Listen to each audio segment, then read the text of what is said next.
అందరికీ నమస్తే, welcome back to Yashasvi vlogs. Chicken fry టేస్టీగా ఎలా ప్రిపేర్ చేసుకోవాలో ఈ వీడియో స్కిప్ చేయకుండా పూర్తిగా చూసి ఈ రెసిపీ ట్రై చేయండి. చిన్న చిన్న చిట్కాలు పాటిస్తూ ఈ రెసిపీ ట్రై చేస్తే మీకు పర్ఫెక్ట్గా చికెన్ ఫ్రై వస్తుంది. ఓకే, చికెన్ ఫ్రై ప్రాసెస్లోకి వెళ్దాం. ఇప్పుడు చికెన్ ఫ్రై కోసం 1/2 kg చికెన్ తీసుకోండి. ఈ 1/2 kg చికెన్లో కొంచెం పసుపు, సాల్ట్ వేసుకొని శుభ్రంగా వాటర్తో క్లీన్ చేసుకొని పక్కన పెట్టుకోండి.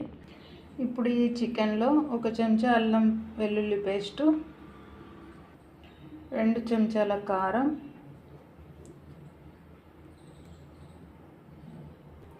1/2 చెంచా పసుపు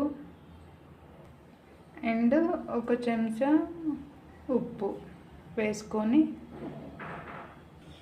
1 చెంచా ఆయిల్ వేసుకోండి. ఇప్పుడు అన్నీ ముక్కలకు పట్టేలా కలుపుకొని పక్కన పెట్టుకోండి. ఈ విధంగా ముక్కలకు పట్టేలా కలిపి పక్కన పెట్టుకోండి. సో నెక్స్ట్ ఒక 2 ఉల్లిగడ్డలను తీసుకోండి. ఆ 2 ఉల్లిగడ్డలను పొట్టు తీసి ఈ విధంగా సన్నగా కట్ చేసుకోండి. అండ్ నెక్స్ట్ కూడా కొత్తిమీర సన్నగా కట్ చేసుకొని ఇలా పక్కన పెట్టుకోండి. నెక్స్ట్ మనం ప్రాసెస్లోకి వెళ్దాం. మీరు ఇప్పుడు స్టవ్ ఆన్ చేసి కడాయి పెట్టుకొని 2 చెంచాల ఆయిల్ వేసుకోండి. మనకు ఫ్రైకి కొంచెం ఎక్కువ ఆయిల్ పడుతుంది కాబట్టి 2 చెంచాల ఆయిల్ వేసుకోండి. ఆయిల్ వేడాక కొంచెం జీలకర్ర మరియు ఒక 8 కాజు వేసుకోండి. చికెన్ ఫ్రైలో కాజు వేసుకుంటే టేస్ట్ బాగుంటుంది. మీరు ఒకసారి ట్రై చేయండి. కాజు జీలకర్ర ఫ్రై అయ్యాక సన్నగా కట్ చేసి పెట్టుకున్న ఉల్లిగడ్డలు వేసుకోండి. ఉల్లిగడ్డ ఎక్కువగా వేసుకోవడం వల్ల మనకు గ్రేవీ అనేది ఉంటుంది.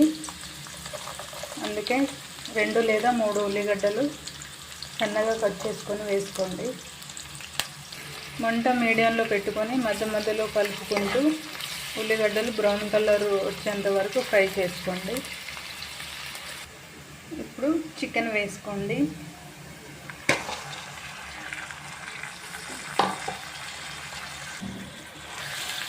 చికెన్ వేసుకున్నాక కలుపుకొని మంట మీడియంలో పెట్టి మంచిగా ఉడికేంత వరకు మీరు ఫ్రై చేసుకోండి.